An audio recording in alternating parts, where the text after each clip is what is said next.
Coming up on Government Matters, fighting an information war with our adversaries. An inside look at how the Navy conducts electronic warfare operations and uses networks to get data to decision makers fast. And using mentorship to inspire the next generation of national security leaders, how mentors can shape the top talent of tomorrow. Government Matters starts right now. From Washington, D.C. and around the world, this is Government Matters with Mimi Geerges. This is Government Matters, the only show covering the latest news, trends, and topics that matter to the business of government. I'm Mimi Geerges. Information warfare is about providing a decisive advantage for commanders during battle by allowing them to get from data to decision faster than the adversaries. Vice Admiral Kelly Aeschbach is the commander of Naval Information Forces. Admiral, welcome to the program. Good morning, Mimi. Thanks for having me here this morning. Can you first describe information warfare? What domains do you operate in and why it's important? Yes, Mimi, thanks. Information warfare includes a number of specialties with information-related capabilities. And so our portfolio includes the delivery of intelligence, communications. We handle cyber offense and defense. We also deal with oceanography and meteorology, electronic warfare, information operations, and space-related capabilities.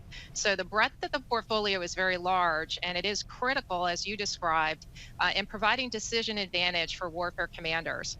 We are a warfighting area in our own right and bring our own capabilities, but we are also essential to every mission area. Aviation, surface, submarine, in the Navy can't operate without some aspect of what we deliver. And there's just been an ever-increasing demand for the capability we bring, particularly as it relates to the advantage we want to deliver in current competition, and frankly, keeping us in competition phase as opposed to ending up in conflict. But if we did end up in conflict, our capabilities would be vital to delivering decisive defeat. Can you give me an example, actually, of a scenario of how information warfare would be used and how it provides that decisive advantage? Certainly. Well, in the Navy, we use a concept called distributed maritime operations. And if you can imagine ships spread out across the ocean with aircraft operating in the air supporting them, and perhaps submarines under the ocean, we are providing the resilient connectivity between all of those platforms so that they can effectively communicate. They can also provide battle space awareness to one another and have shared situational understanding of what's happening over large geographic areas. And most importantly, if they are called upon to deliver long-range weapons capabilities, we provide the precise location information to ensure the weapons are most effective against the targets that they might go after. The one other advantage we provide is a defensive advantage where we can provide a very critical warning of anything that might be targeting any of those ships, aircraft, or submarines, so they can maneuver rapidly and effectively across the ocean and within the electromagnetic spectrum to protect themselves. And how have information warfare capabilities been integrated within the Navy itself? And then what are the efforts for integration with other maritime forces like the Marine Corps or the Coast Guard? Well, maybe we have a very healthy integration across the Navy right now. At the tactical level, we actually deploy information warfare commanders with our carrier strike groups. We also have positions with our amphibious ready groups where we are closely integrated with the Marines and their Marine Information Group in delivering those capabilities for a combined naval force. And then we're running a pilot starting this summer with the submarine force where we are going to be including an information warfare officer as an integrated part of the crew in order to be more effective in integrating the capabilities we can bring for them. At the operational level, the Navy has maritime operational centers at all of its fleet commands where we are fully integrated. And we're certainly seeing in the current crisis with Ukraine at our 6th Fleet Command out in Europe, a very rich integration and opportunity to test further development of our information warfare capabilities as we support operations in that theater. So besides integration efforts, what would you say are your biggest challenges to ensuring the Navy can really meet the demand for information warfare? So, maybe my biggest concern right now, and it's probably a good problem to have, is that we are just ever increasing demand, and I feel like the demand is frankly outpacing the personnel I have to deliver against the problem, and so we just can't deliver the right trained individuals fast enough. And so, I am focused. My highest priority right now is improving our training, primarily through getting us into the Navy's live virtual training environment and allowing a more robust capability for us to train individuals and also train as teams. And what are you doing to really address that as far as, I guess, it's recruitment and better training? It is. We fortunately, competition has been good for us in the Navy, and we do not have difficulty attracting bright young talent. I think the key is you're mentioning there is we've got to provide the right training and skills so that they're most effective once we get them into the workforce and that their jobs are rewarding. I think the live virtual constructive training would afford us the opportunity for our folks to actually train on real mission sets. Much of what we do, because it's in the electromagnetic spectrum, prohibits us from doing real testing and capability, particularly since we don't want to reveal how good we are to the competition. And having this discrete virtual environment would allow us to train discreetly and also allow us to gather data and metrics so we could be most effective in assessing how well our folks are doing, frankly, with very complex capabilities that we continue to develop and integrate as we go forward. And how far along have you gotten on that initiative? And where are you in the ability to train that way? So on live virtual constructive, we are in the first year of piloting our capability. We have 8 events scheduled this year, and we just did the 3rd pilot last month. So we are making good progress in connecting our capabilities to the existing virtual environment. And then we also are looking to upgrade the integration of very highly classified information. And we were also successful last month in demonstrating how we're going to do that going forward. There still remains work to be done, but we're well supported by the Navy overall since we are vital to training across all the mission sets and are hopeful that we'll prove out the concept by the end of this year. All right, we'll take a quick pause here and then we'll come back. Coming next, I'll continue my conversation with the Commander of Naval Information Forces, Vice Admiral Kelly Aeschbach. Stay with us.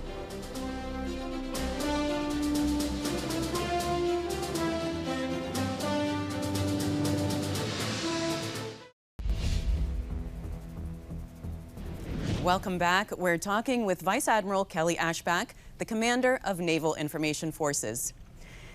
Admiral, you had talked about enabling offensive and defensive cyber warfare. What's your role in enabling that capability? Well, Mimi, in Navy parlance or Department of Defense terms, I'm actually the force generator for cyber mission forces for the Navy. And so I'm responsible for ensuring that we're delivering folks who are properly trained and have the right equipment. And we have 2 primary ways in which we're providing cyber support. One is that we field, as part of the Joint Force up at Cyber Command, Navy forces and Navy teams that support the overall national effort to defend and also conduct offensive operations for cyber. And then within the Navy, we also field the individuals who are doing the first line defense for Navy networks and Navy capabilities. So we talked earlier about integration within the Navy and then with other maritime forces. Talk to us about joint integration. So we have really been pursuing under the Tri-Service Maritime Strategy closer integration with both our Marine and our Coast Guard counterparts. And I actually have a warfighting development center that supports the development of tactics and training for the Navy. And we, over the last 2 years, have invited the Marine Corps and the Coast Guard to participate in that. And they're full partners now in the development we're doing on creating warfighting tactics instructors, where we actually develop subject matter experts across the various fields of information warfare.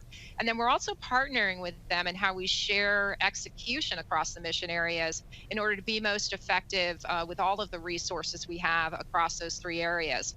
And I would say more broadly, we also are actively engaged with the Joint Force, where we are talking to the Air Force and the Army about what we have done with information warfare, what they're doing, and how we learn from each other.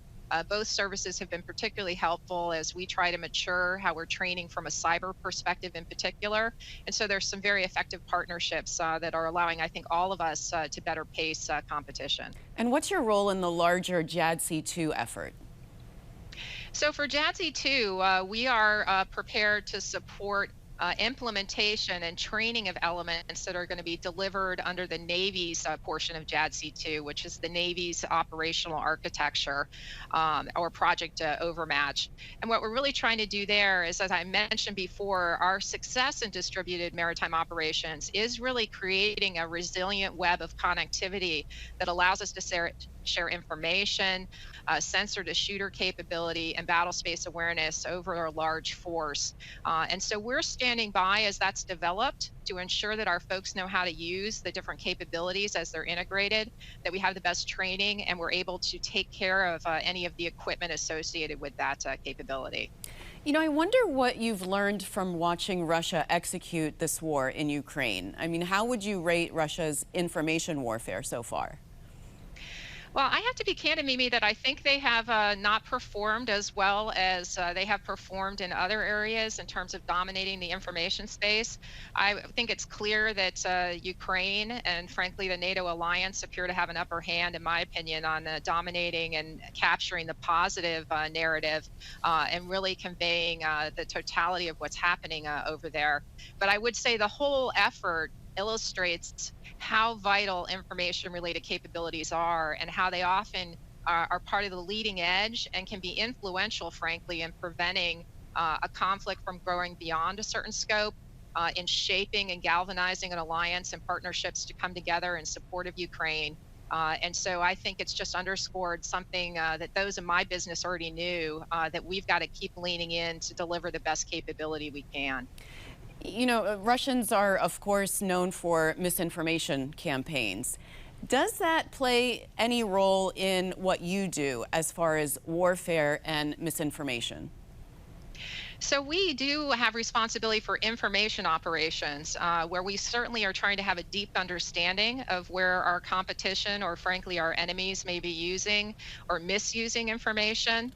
But we also, within our toolkits, have a dedication to how we leverage and promote facts and the truth. And so although we are working hard to dispel misinformation as it's disseminated, we also are working on hard on our side to ensure that we're disseminating factual information.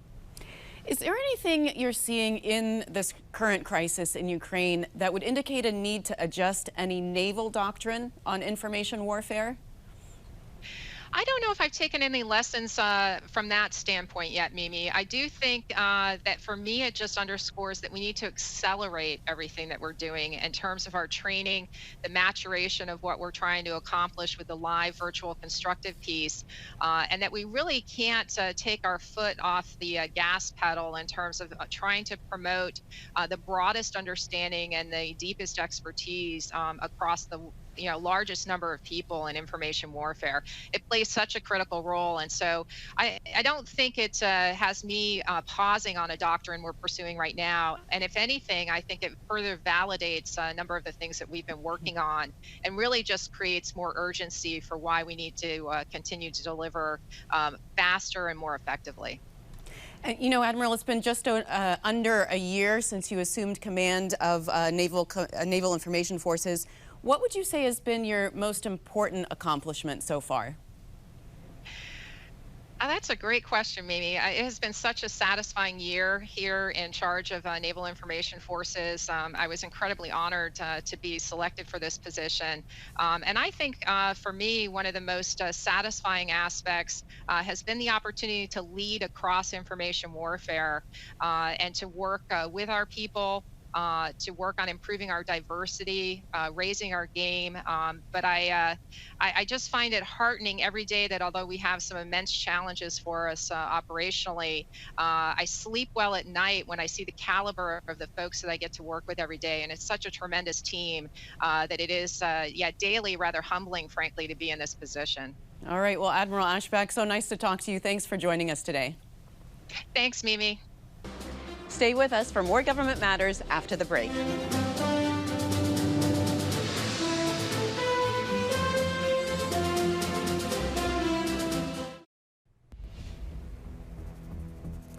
Most people recognize the importance of mentorship, but in the national security field, it can be especially critical to success. My guest has spoken and written about leadership and mentorship. Candice Frost is a colonel in the U.S. Army and a commander at U.S. Cyber Command. Candice, welcome to the program. Thank you very much. Can you tell us a little bit about U.S. Cyber Command and what you do there? Absolutely, Mimi, and thanks for having me on your show. Cyber Command is a wonderful opportunity for myself and many of us that are in the military to look at the critical Department of Defense information network and how we can both defend the network itself and then lead forward with persistence and engagement out in the world so that we can ensure that we're looking for malicious cyber actors that are trying to get on our networks and prevent that from happening. Now, how did you come to be so passionate about leadership and mentorship? I think coming into government and not knowing the opportunities that were out there, there were several barriers that struck me when I started in the Army. Throughout the last 20+ years, those barriers have been removed, and I've seen an exponential growth of opportunities to bring all of our nation into government, especially women. So 50% of the population, we should be up to that same amount in the Department of Defense, and we're not there right now. So my efforts have tried to move forward and mentor women, especially in the cybersecurity field, into this space. So what challenges do women particularly face in the national security and the cyber field? I think the biggest challenge that they face is that just knowing the opportunities that are out there and realizing how much fun it is. I think because it's somewhat of a non-traditional job that is occurring right now, that most women just don't see this as an opportunity for themselves. So through the academic engagement network that the United States Cyber Command has really pushed forward in 90 institutions, they're in 34 states and in 70 different universities, conducting things like, hacking for the defense, looking at different opportunities to just speak and understand cyber policy. We're opening doors in all different fields.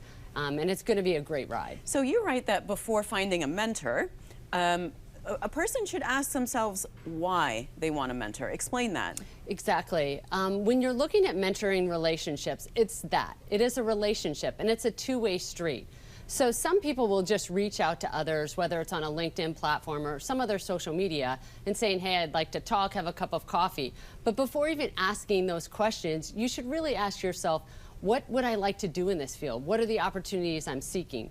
Come prepared and then start to establish the mentorship relationship. You've also found that women are less likely to ask for a mentor. Why is that? Absolutely. I think a lot of times there's imposter syndrome that's at play, and they feel like walking up to that line, they have to have so many different check the block, different areas, certification, things that they've already done that they don't necessarily need to have, and a mentor can show you how to get those done. So what are the important characteristics you should look for in a mentor? I think the most important characteristic is openness and willing to learn and then kind of show you a path. Not necessarily the path that they've chosen, but something that could open doors for a mentee. And that provides different opportunities and, of course, networking. And so what about on the other side?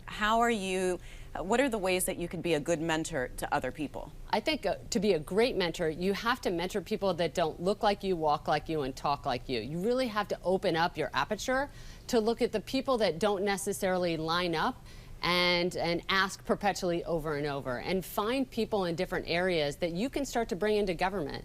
This country is very wide and large, and not everything is in the national capital region. So looking across the entire country to bring people into this great field is a way a mentor can find a great mentee. Mentoring takes time. It's a commitment. What's in it for the mentor? I think the biggest thing that's in it for the mentor is the joy that you have when you see a mentee cross the finish line. I have a great opportunity to go to a West Point graduation next month to see someone I've mentored for 5 years cross the finish line and grab her diploma. And it's a great feeling to be on the receiving end, knowing I've committed time, dedication, and watched this person grow as an individual, and she'll be a second lieutenant in our Army very soon. Speaking of West Point, you went there. What led you in that path to go to West Point and to have this career? I had a great guidance counselor in high school that kind of walked me to that start line. I had no idea what I was getting into, but as soon as I realized what a joy it is to be a leader in our nation, I drank from the punch bowl and they got me. So the Army has displayed great capability to grow and modernize, and I've seen that in the last 20 years, and that's what led me to the cyber field where I am right now. And there's been no looking back, huh? Exactly. All right, well, Colonel, thank you so much for being on the program. Nice to talk to you. Thank you, Mimi. If you miss an episode of Government Matters, it's on our website, govmatters.tv. And tell us what you thought about today's program. You can reach us on Twitter at GovMattersTV. Follow us to get the latest updates, reminders, and links to our latest interviews.